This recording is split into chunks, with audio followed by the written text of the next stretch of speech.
Hi friends, ನಾನು ನಿನ್ನೆಯ big boss ಎಪಿಸೋಡ್ನ ನೋಡಿದ ಮೇಲೆ ನನಗೆ ಈ ಸೀಸನ್ನ ಒಂದಷ್ಟು ಅಭಿಪ್ರಾಯಗಳನ್ನು ನಾನು ನಿಮ್ಮ ಜೊತೆಗೆ ಹಂಚ್ಕೋಬೇಕು ಅಂತ ಹೇಳಿ ಅಂದ್ಕೊಂಡಿದ್ದೀನಿ.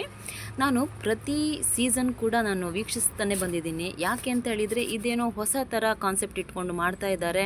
ಹಾಗಾಗಿ ಏನಿರ್ಬೋದು ಅನ್ನೋ ಕ್ಯೂರಿಯಾಸಿಟಿಯಿಂದ ನೋಡ್ತಾನೆ ಬಂದಿದ್ದೀನಿ ಬಿಗ್ ಬಾಸ್ನ.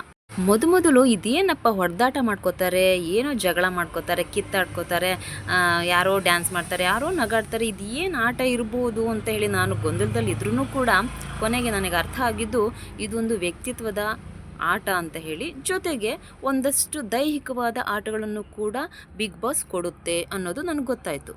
ಸೀಸನ್ 10ವರೆಗೂ ಕೂಡ ಬಿಗ್ ಬಾಸ್ ತನ್ನ ಗುಣಮಟ್ಟವನ್ನು ಕಾಪಾಡ್ಕೊಂಡು ಬಂದಿದೆ. ಆದರೆ ಈ ಸೀಸನ್ ತುಂಬ ವರ್ಸ್ಟಾಗಿ ಬರ್ತಿದೆ ಅನಿಸುತ್ತೆ.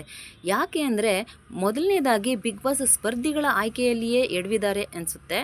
ಜೊತೆಗೆ ಈ ಬಾರಿಯ ಬಿಗ್ ಬಾಸ್ ಸ್ಪರ್ಧಿಗಳು ಎಲ್ಲಿ ಮಾತಾಡಬೇಕು ಅಲ್ಲಿ ಮಾತಾಡ್ತಿಲ್ಲ, ಎಲ್ಲಿ ಮಾತಾಡಬಾರ್ದು ಅಲ್ಲಿ ಅನಾವಶ್ಯಕವಾಗಿ ಜಗಳ ಮಾಡಿಕೊಂಡು ಕಾಲ ಕಳೀತಿದ್ದಾರೆ.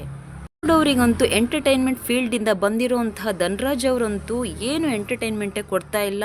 ಅವರು ಸುಮ್ಮನೆ ಒಂದು ಕಡೆ ಹನುಮಂತು ಜೊತೆಗೆ ಕುತ್ಕೊಬಿಡ್ತಾರೆ, ಬಿಟ್ಟರೆ ಒಂದಷ್ಟು ನಗಾಡಿಸ್ತಾರೆ.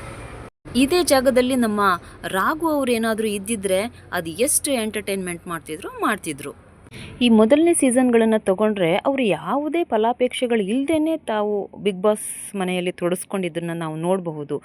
ರಾಘವೇಂದ್ರ ಅವರಾಗಿರ್ಬೋದು ಅಥವಾ ಶ್ರುತಿಯವರು ತಮ್ಮ ಪ್ರತಿಭೆಯಿಂದ ಜನರ ಮನಸ್ಸನ್ನು ಗೆದ್ದಿದ್ದಾಗಿರ್ಬೋದು. ಅವರಿಗೆ ಯಾವುದೇ ಫಲಾಪೇಕ್ಷೆಗಳಿಲ್ಲ, ಅಲ್ಲಿ ಇದ್ದರು, ತಾವಾಗಿ ಇದ್ದರು. ಇಲ್ಲಿಯವರೆಗೂ ಕೂಡ ಜನರು ಕೂಡ ಒಳ್ಳೊಳ್ಳೆ ಸ್ಪರ್ಧಿಗಳನ್ನು ಆಯ್ಕೆ ಮಾಡಿ ಕಳಿಸಿದ್ದಾರೆ.